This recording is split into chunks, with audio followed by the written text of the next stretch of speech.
This is a little something I've been working on. It's new. I call it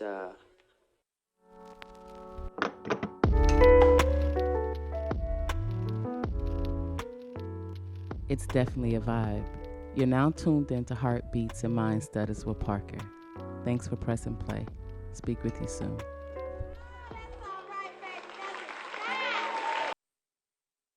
Daisa's Diary, and Daisa's Diary is it's a story about a professional Black queer woman. But if you want to take all of those labels off, it's about a professional woman who is navigating through life. She's at the top of her game, but pain is having some undercurrent control. And from there, I have asked notable people in their fields to help us kind of uncover and discover and relearn and unlearn the things that we don't know that's controlling us. And that's why we have Erica Butler tonight. I want to just do a small introduction. If you haven't seen the flyer with Erica online, that's BlackQueerheal or Being a Better Lover, please make sure you go look up Erica Butler of Happ E Sextalk. Erica is a sexual health educator, speaker, and advocate working to educate her community about sexuality in a healthy, affirming, and honest way. She has been in the game since 2005. So let me tell you, you are not talking to someone who just woke up and realized that they wanted to do this. Okay. Erica been about this work. All right. Erica obtained her master's in humanity sexuality education from the Center of Human Sexuality Studies at Widener University.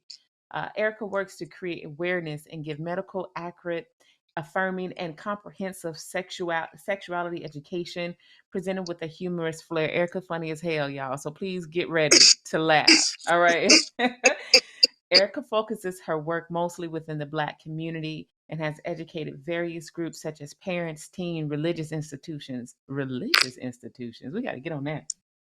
That may be another clubhouse. Young adults, college students, men, women, couples, etc. Some sexuality topics she has experience with includes media literacy education, sexual pleasure, intimacy, gender inequality, healthy and positive relationships, sexual communication, body autonomy, sexual exploration, as well as sexual health and awareness. And I would like for you all to welcome Erica Butler to the stage. What's up, Erica? What's up? Thank you so much for having me. I'm glad to be here. I feel old trying to figure out Clubhouse, but I know I'm not that old, but I was like, damn, what do? I joined right at 8 o'clock. Like, what do? I just click this link? Yeah, that's it. You just click that link. Yeah. I mean, Clubhouse. I got to figure it out now. Y'all may get sick of me now that I got to figure it out. Come on, ping my line every time you on because you talk that real. You talk that real. All right. And right before we get started, I just want to put it out there that Erica had heard my heart. And Erica said that, Parker, I see your vision. I hear what you're trying to do. And for that, Erica is depositing her time into helping us unlearn and get a little bit freer when it comes down to exploring pleasure and sexual exploration. However, Erica does have a Cash App as well as a PayPal. Erica's Cash App is Happy Sex Talk. That is $HappySextalk. And it's the same thing for PayPal.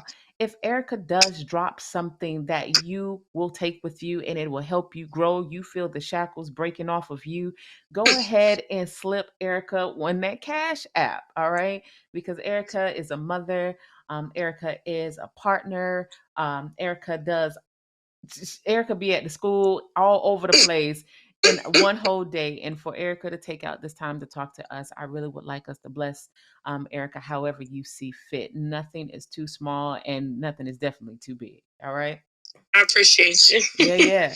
All right. So Erica, like, let's get into this. So Happy Sex Talk. Like, what is when you were talking to adults, and I know that you've talked to an array of people all ages, but when you're talking to Black women, what is the biggest hang up when it comes to sex and intimacy and pleasure? What do you run into the most? The belief that sex is for us, and that we exist for ourselves and not for the benefit of whoever we are engaging in some sort of sexual activity with, or that our value is not wrapped in what we can do for our partners. Our value is in our own dopeness and in our own sense of identity and our own acceptance of pleasure and our own acknowledgement of our bodies.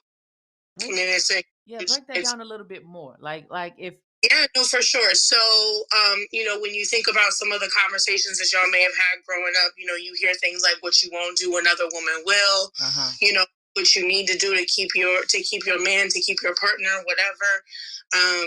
Those sorts of things we tend to, we were taught by society in general as Black women that our bodies are meant to be this hypersexualized, thing to look at, and not to be for ourselves. It's something for somebody else to visualize and for somebody else to gain pleasure from. We're never really encouraged as women in general, but especially as Black women or women of color, we are not encouraged to explore our own bodies and our own sense of intimacy and pleasure with ourselves.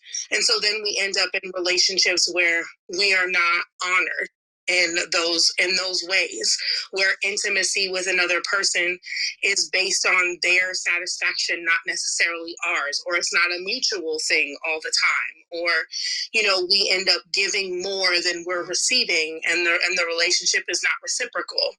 Our intimacy doesn't matter as much as theirs. Fill in the blank to all of those things. We've all been in those relationships. And so it's kind of like, unlearning these messages that even if we didn't think we internalized them, we're realizing in the midst of our relationships that maybe we did a bit. And it's starting to come out in our relationships and how we're engaging with other people and how we acknowledge how well we know our own bodies. And it's not necessarily encouraged for us to explore our own bodies and figure out what feels good and then learn how to communicate that to somebody else so that all of your sexual experiences are pleasurable for you. And when I say pleasurable, I don't necessarily mean resulting in an orgasm. It's not always goal-oriented, right? Pleasure, however you define that for yourself.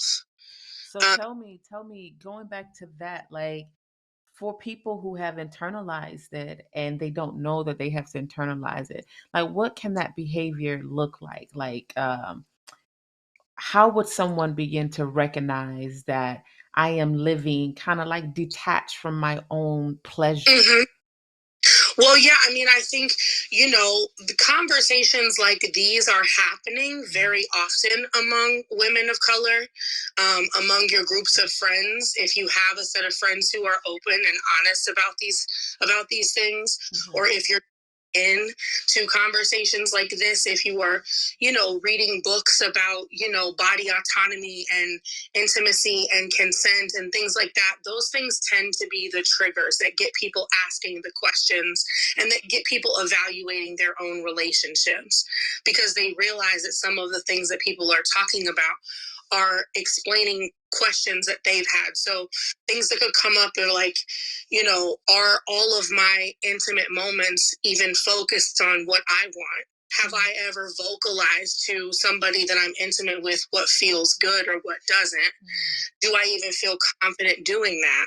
More importantly, do I even know what to tell them, right? Have I even taken the time to explore my own body? Do I even know what my vulva looks like? Have I even put a mirror down in front of my own vulva to acknowledge what it looks like, or to explore my vagina? Have I, like those sorts of things, those sorts of questions will start coming up.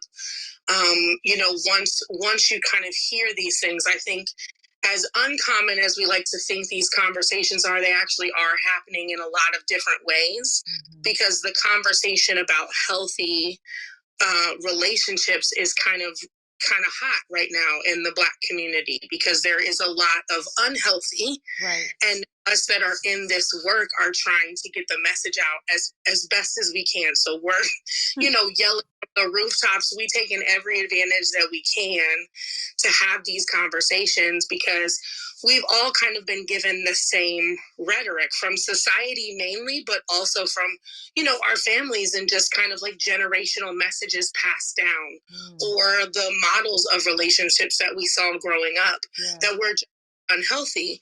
We now have tools to prevent us from having to live in those types of relationships. And it's just a matter of making sure that people know what those are, and that people are able to advocate for themselves in a way that, makes them feel as boss as they should, in terms of like being in charge of their own intimacy, their own sexuality, their own pleasure. Yeah, that's so amazing. So if I'm hearing you right, so if I don't know if my body from this point, let's just say that from today, my body has solely been for the pleasure of someone else.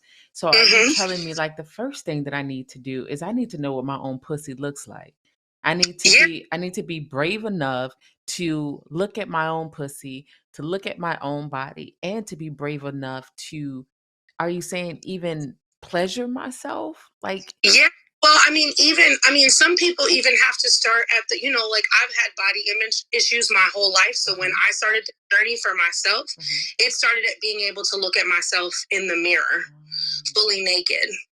Right? Like it can start as simple as being able to see myself with the lights on in front of a mirror, acknowledging the beauty of my body as it is, not as I want it to be. Right? So even starting like what we say as simple as that, but for some people that's a real obstacle. For me, that was a real obstacle, in my early 20s. And my next step was to acknowledge, like, okay, I've never even actually looked at my vulva. So I'm going to pull out a mirror and see what that looks like.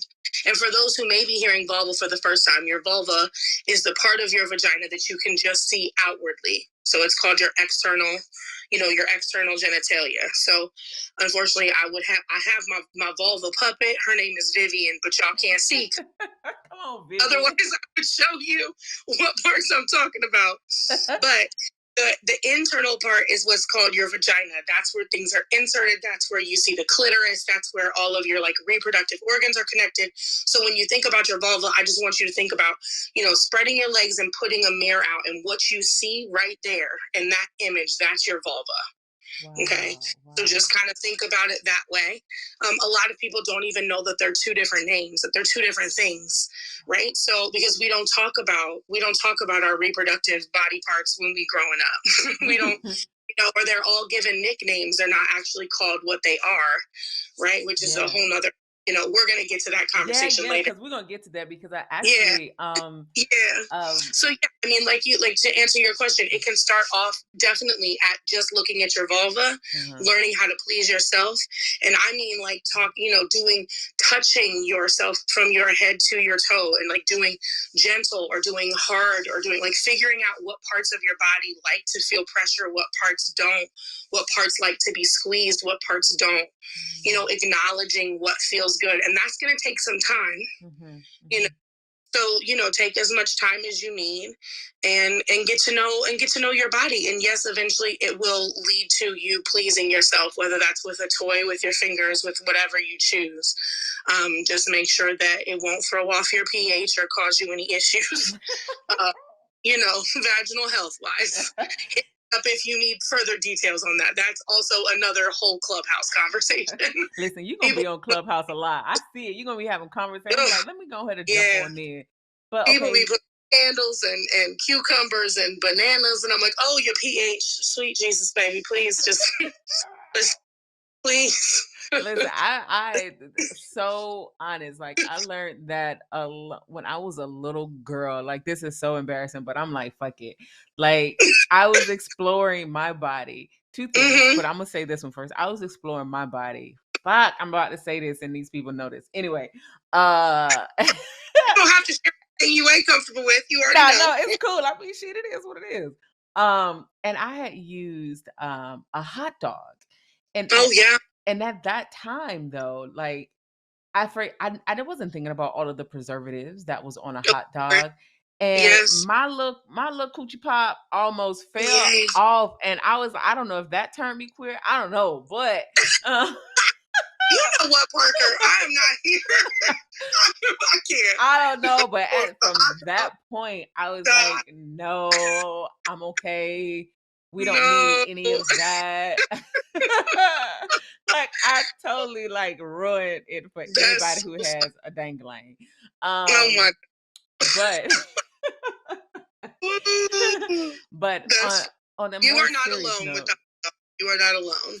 Oh man, but on another serious note, I know I was expressing to you that I didn't know that my healing journey was going to take me or lead me to having these conversations about being free, you know, and especially when you are in a partnership where you want it to expand fully, even outside of your own limitations that you've lived with for so long. You know what I'm saying? Yes. And a big part of my healing journey was the mirror work. And I first, I suggest this to anyone. I was like, yo, you're going to have to take off your clothes and look at yourself. You're going to have to look at yourself naked. You cannot suck in your stomach.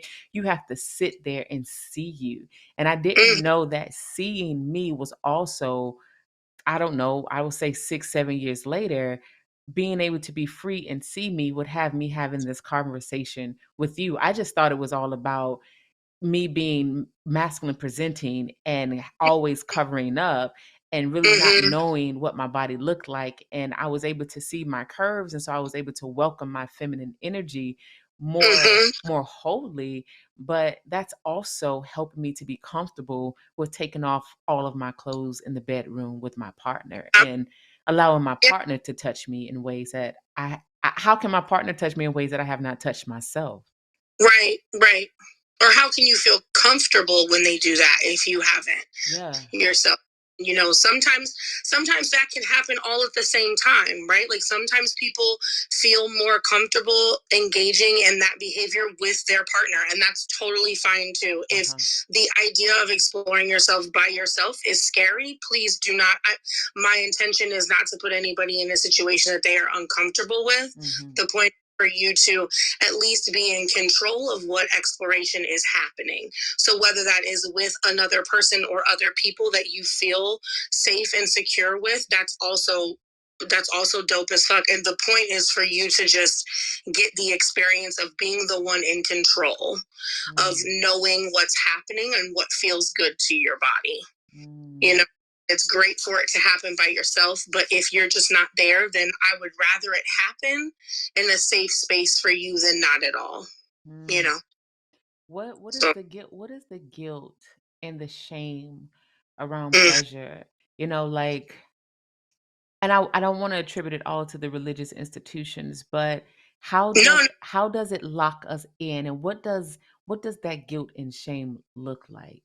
Well, I mean, growing up, first off, I think it's important to know that while we are in the womb, first off, we all start off with a clitoris, regardless of what sex we end up being assigned at birth. We all start with a clitoris. And at one point, one sex gets a rush of testosterone that creates a penis and testicles, and the other doesn't. And we just grow a clitoris and we keep it moving. So we all start off with a clitoris in utero, and in utero, regardless of our sex, we discover the sexual organ that pleases us, whether that ends up being a penis, is a clitoris, or whatever. We know how to please ourselves to the point of falling asleep before we're even born, before we're even taking our first breath. Wow. And I think understand how innate pleasure is to who we are as human beings, to understand why it's so important for society to beat it out of us when we come into the world, right? Because if we all came into the world feeling so empowered with our own sense of pleasure and our own acknowledgement of our bodies, what could we do? How powerful could we really be? I don't think there's enough conversation about what our pleasure is actually connected to as a part of our identities. Well, let's have that conversation right now. Yeah, I want it definitely, absolutely. But I do want to answer your first question what that shame and guilt looks like. So when you think about it, you come out as a little kid. If your parents see you touching your vulva, your penis, inserting things into your vagina, what do? They freak out, they scream, they tell you no, they tell you that's bad, don't do that. And as a child, you don't have the brain development to separate the fact that you just got yelled at for touching that part of your body from it being their hang-ups on sexuality and pleasure. And so then you internalize that as something you should be ashamed of. Touching yourself is something you should be ashamed of because you get in trouble when you do it, right? And then therefore, anytime how many households did we grow up in where we didn't talk about sex? Right. I had a pastor You know? tell me that it doesn't matter that you are not having sex with another person. If you masturbate, they said that is homosexuality and you can go to hell for that. Yeah. I never understand that logic because literally masturbation is the safest form of sex for teenagers. Everybody's out here all worried about teenage pregnancy and STIs and HIV with teenagers. And it's like, okay, well then stop shaming them about masturbation and let them fuck themselves. And then you don't have to worry about any of that shit. I don't understand what the problem is. Right. Like, to me, if y'all are really that bothered by it, then give them an alternative. Right? I mean, I think, like, how amazing would it be if, as a middle schooler or a high schooler, we were given the freedom and the understanding and the space to learn our bodies? What would that do for us as young adults? What would that do for the rape culture on campus? Right? I mean, the fact that so much shame and guilt is wrapped around pleasure is why people think that they can just take what they want from people in terms of bodies. Like, they own people's bodies. And if they want something, whether or not you agree to it, they're going to get it if they want it. Because especially for female bodies, we are not raised in a society that encourages us to believe that sex is for pleasure. It is for procreation. Right. Or it is for the benefit of the person you are having sex with. It is not for us to enjoy. Right. And so then we get into this, this whole conversation when I was growing up was like, boys will be boys, right. Which is, these heterosexist fucking things in the first place. But we know what that means is that boys are getting away with doing shit that they should have never been able to do in the first place because we were never talking about consent. We were never talking about boundaries. We were never talking about body autonomy in a true definition of what that means.